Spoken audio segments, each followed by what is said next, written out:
Hello, everyone, and welcome back to Daily English Practice Channel. I'm Anna, and I'm so happy you are here again. This is part 2 of our story, The Day Everything Changed. In part 1, Lily met a doctor and something unexpected happened. Today, we continue the story. Remember, listen, pause, repeat. Speak with feeling. Let's begin. That evening, I sat in a small cafe across the street from the clinic.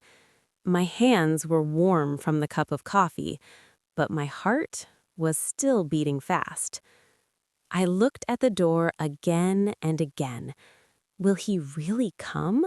I asked myself.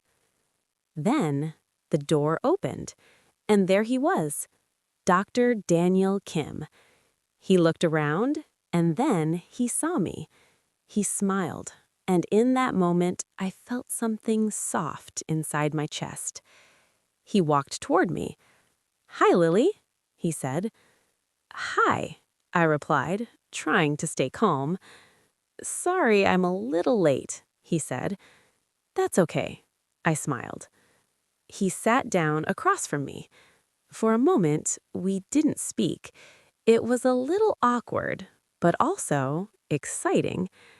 "So," he said gently, "you don't have a headache anymore?" I laughed softly. "No, not anymore." He smiled. "That's good to hear." We both relaxed a little. Then we started talking. At first, it was simple. We talked about work. We talked about the city. We talked about small things. But slowly, the conversation became deeper.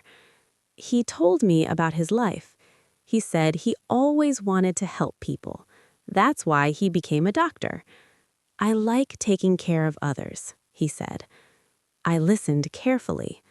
Then he asked about me. I told him about my job at the bakery, about my quiet life, about how every day felt the same. He looked at me thoughtfully. "And are you happy?" he asked. That question surprised me. I paused. I don't know," I said honestly. He nodded. "It's okay not to know," he said. His words felt kind, not judging, just understanding. Time passed quickly. We talked and laughed. We forgot about everything else. When I looked at the clock, I was shocked. "Wow, it's already late," I said. He smiled. "Time moves fast when you enjoy it." I nodded. "Yes, it does." We walked out of the cafe together. The night air was cool. The streets were quiet. We walked side by side, slowly. I didn't want the moment to end. When we reached my building, we stopped. "Well," I said softly. "Well," he replied. We both smiled. "Thank you for tonight," I said. "Thank you for inviting me." There was a short silence. Then he said, "Can I see you again?" My heart jumped. "Yes," I said quickly. He smiled again. "Good," he said. That night, I couldn't sleep. But this time, it was not because of worry. It was because of happiness. Days pass. The next few days felt different. Everything felt lighter. At work, I smiled more. I laughed more. Even my customers noticed. "You look happy today," one of them said. "I think I am," I replied. Daniel and I started meeting often. We went for walks. We tried new cafes. We talked about our dreams. I learned many things about him. He worked long hours. Sometimes he was tired, but he still smiled. And he listened, really listened. One evening, we sat in a park. The sun was setting. The sky was orange and pink. "It's beautiful," I said. He looked at me. "Yes," he said softly. I felt my face get warm. I looked away. Then he said something unexpected.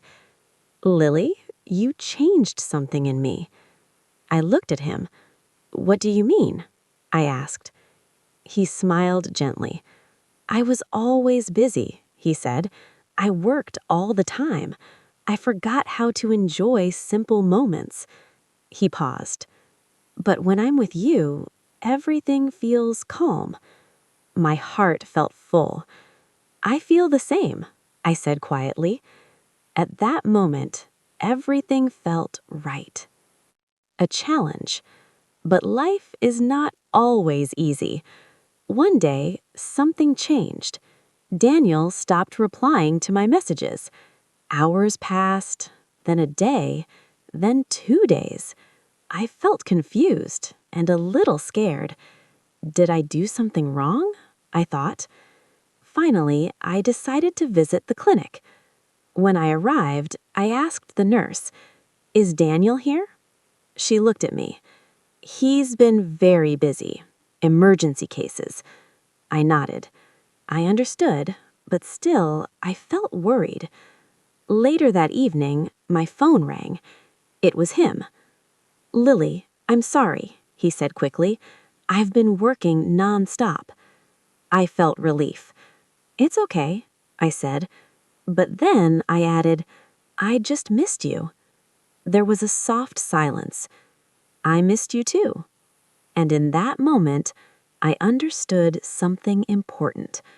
Love is not always easy, but it is real. Life will always have challenges, but when two people care about each other, they find a way. Now it's your turn. Listen again. Pause after each sentence. Repeat clearly. Feel the emotion. Don't forget to like this video and subscribe to Daily English Practice Channel. Part 3 is coming soon, and trust me, it will be even more interesting. See you next time.